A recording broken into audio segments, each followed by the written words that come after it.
Welcome back to Brush Up Your Game. Today, Cryo. And I have a love-hate relationship with Cryo. No, not those love and hate. We'll get there. Uh, yeah, Cryo. The whole premise of saving cards for later is something I find very amusing. I like this idea on the surface. Cryo has the power to preserve as a main player or ally. After allies are invited, you may use this power to take one card from your hand and put it in cold storage by placing it face down on the sheet. Afterwards, draw one card from the deck. Cards on this sheet are frozen, cannot be looked at or drawn by any other player, nor are they considered part of your hand. If you have at least 8 cards on the sheet, discard your hand at any time to take the cards from the sheet as your new hand. And that part of the power cannot be zapped. The only part of the power that can be zapped is the placing of a card onto the cryo sheet, tucking it away, and drawing the new card. So there's something here.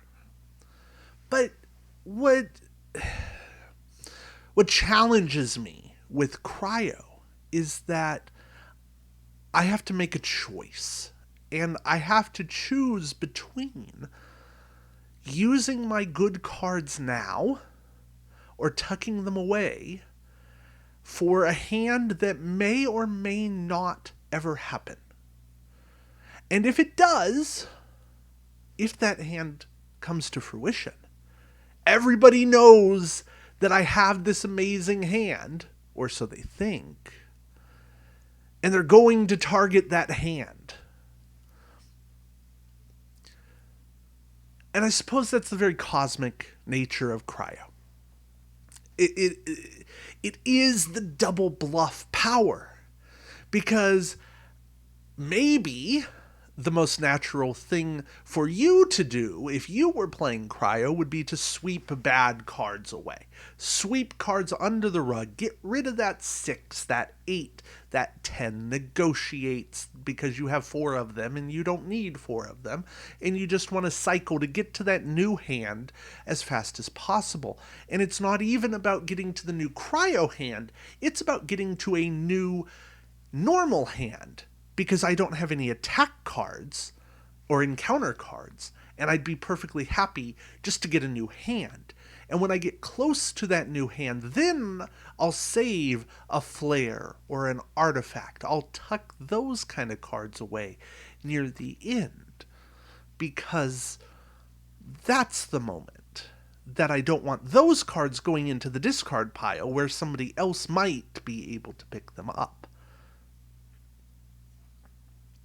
But on the other hand, maybe you would play a game of Cryo where instead of saving bad cards, you would save good cards. You would say the start of the game, that's the time everybody's using their really good cards. So I'm not going to play my good cards. I'm going to save my good cards. My good cards are going to be there when I need them.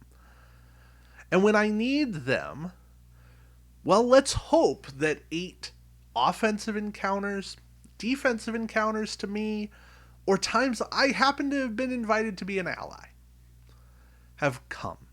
And I have been able to send those cards away.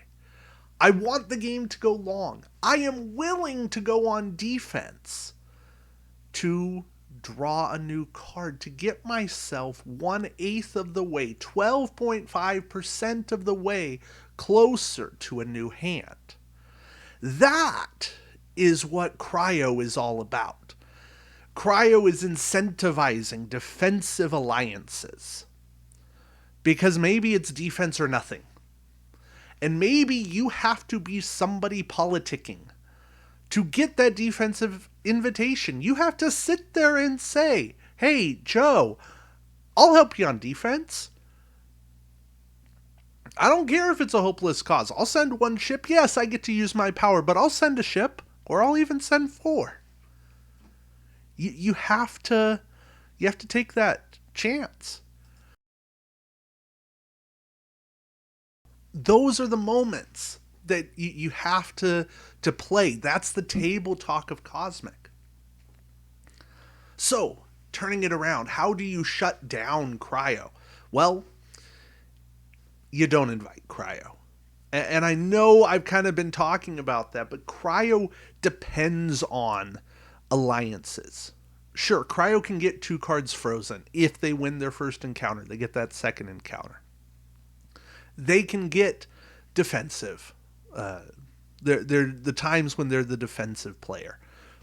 3, maybe 4 encounters per Destiny cycle. Okay, speed the game up.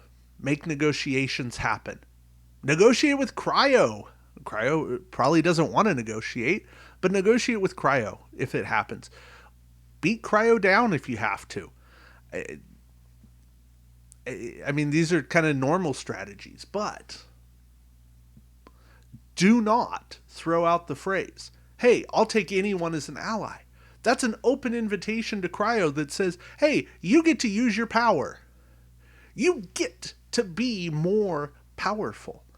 See, it's one thing to invite like an observer, even a zombie. Those powers can come as an ally. They can do their thing. They're maybe gaining something, but they're not messing with the hand management aspect. Sure, if they come as a defensive ally, they're getting cards. And it's at very little risk to them. Cryo's taking the risk. They're potentially losing ships, but they're getting closer to using the big part of their power. You got to be smarter than what Cryo wants from you. See, don't be deceived by this little ice stare in the mini eyes of Cryo. The frost wisping off of the tentacles. That's what Cryo wants to draw you in. You cannot be part of Cryo's game. You don't need Cryo as an ally. Now, worst case, Cryo is the least bad of your ally options, in which case, boy, you're playing a tough game. But Cryo should not be your first consideration for a defensive ally. Feel free to invite them on offense, that's fine. Let them work on their power, but at least you're using them to help you get a base. Use them to help you that way. That's fine. All right. Hey, that's the Cryo. I think I covered it. I may not have done it perfectly, but I think I did. So, Cryo, thanks to their unique metabolism, the Cryo are able to enter hibernation for millennia, awakening only when their people have need of them. However, the time is fast approaching when the Cryo may finally awaken all of the great heroes of their past to lead them to cosmic conquest. Ooh, that's a good name for an expansion. Maybe someday. All right. Thank you all for watching, and until next time, keep brushing up your game. Take care.